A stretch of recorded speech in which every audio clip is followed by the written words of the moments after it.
Guardians down to their final out, down 2 runs. This is caught by the former Guardian. Josh Naylor helps put a bow on. What if I told you the baseball postseason is closer than you think? Not just October, but this very month. The playoff picture is heating up, and we're breaking down every swing, every save, and every surprising turn as teams battle for a spot in baseball's ultimate showdown. Welcome to Baseball Extra, your daily deep dive into America's favorite pastime. Hey everyone, and welcome to Baseball Extra. I'm thrilled to kick off this brand new week with all of you, especially because it's September 1st and a big happy Labor Day to our entire Baseball Extra family. Now, September isn't just about the unofficial end of summer. For us baseball fanatics, it means one thing: the MLB postseason is upon us. That's right, folks. October baseball will literally be gracing our screens before September even wraps up on the 30th. With time ticking away, Baseball Extra is here to get you completely up to speed on the thrilling playoff races and every essential storyline you need to know about what's happening in baseball right now. Let's dive into this labor of love we call baseball. For many, Labor Day signals the winding down of summer. But for us, the true baseball enthusiasts at Baseball Extra, summer doesn't truly end until the final out of the World Series. That said, it's the perfect time to take a crucial look at the remaining playoff battles across Major League Baseball. There's a natural tendency to think we already know who's in, especially since the 12 teams currently holding playoff spots haven't shifted since July 31st. But just like a ninth-inning rally, it's not over until it's over. Let's start in the American League, where things are anything but settled. The Yankees and Red Sox have been playing some incredible baseball recently, injecting a ton of drama into the wild card chase. Just when the Mariners seemed to have a comfortable grip on the third-out wild card slot, they stumbled, dropping the first 2 games of a crucial series in Cleveland. The Guardians, a team still fiercely battling to catch them, seized the opportunity. On Sunday, the Guardians had an early 2-0 lead, with a chance to pull within 2 games of Seattle. But then, Randy Arozarena stepped up to the plate and absolutely crushed a 2-run blast into the bleachers, tying the game. The momentum had shifted, and in the 7th inning, with the bases loaded and 2 outs, none other than Julio Rodriguez came to bat. It was a 3-2 count, and he hit a ground ball right over the mound. The shortstop couldn't get it in time, and just like that, the Mariners took the lead. 2 crucial runs came home, and a replay review confirmed Julio had beaten the throw to first. That infield single, getting 2 runners home, was the difference in a nail-biting 4-2 victory for Seattle. Sunday was a monumental day for the Mariners. Their big win over the Guardians, coupled with the Astros' 3-0 loss to the Angels, brought them within 2 games of Houston for the top spot in the Out West. But that's not all. The Mariners also gained a game on the New York Yankees, who had impressively seized the AL's top wildcard spot with a season-best 7-game winning streak. Aaron Judge has been on fire, going deep in the first inning in their recent game. That was Aaron Judge's 358th career home run, tying him with the legendary Yogi Berra for 5th place on the Yankees' all-time list. However, it wasn't enough, as the Yankees fell 3-2 on the South Side. With the Blue Jays beating the Brewers 8-4, the Yankees slid back to 3 games behind Toronto in the East. The Boston Red Sox, currently holding the second-out wild card spot, were definitely pleased to see the Yankees finally drop a game. The Red Sox also gained ground on their rivals, largely thanks to a phenomenal play by Jarren Duran in the 5th inning at Fenway.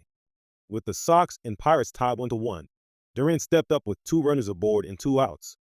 He absolutely smashed a line drive to the triangle area in right center field. That's right, Durant's 3-run inside the park home run proved to be the difference in Boston's 5-2 win, snapping a 5-game losing streak at home. So, as we stand, the Red Sox are just a half game behind the Yankees for the top wild card slot, while the Mariners are 3 back of the Yankees and 2.5 behind the Red Sox. Talk about a tight finish. This is what Baseball Extra lives for. Now, shifting our focus to the National League, things appear a bit more straightforward, but don't let that fool you. There's still plenty of tension. The Dodgers-Padres race in the NL West remains fiercely contested, and the second-place Cubs and Mets are still relentlessly trying to chase down the first-place Brewers and Phillies in their respective divisions. Interestingly, the 6-0 teams currently in playoff position haven't changed at all throughout the second half of the season. The team with the best mathematical chance to shake things up is undoubtedly the Cincinnati Reds. However, Terry Francona's squad has struggled to find consistent traction, going 11-15 in August heading into Sunday's play. But after a crucial team meeting Sunday morning, something clicked. The Reds were tied 3-3 with the visiting Cardinals in the fifth inning when Ellie De La Cruz chopped a leadoff double down the third baseline. Then, Austin Hayes came to bat. Hayes' two-run shot was absolutely massive in the Reds' 7-4 victory.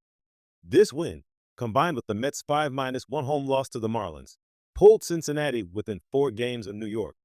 And this race, Baseball Extra viewers, is far from over. Guess who's coming to Great American Ballpark this coming weekend? That's right, the New York Mets. The Reds will even be unveiling a new Marty Brennaman statue during that series. They'll also be looking to close that gap even further. What an exciting time for MLB playoffs.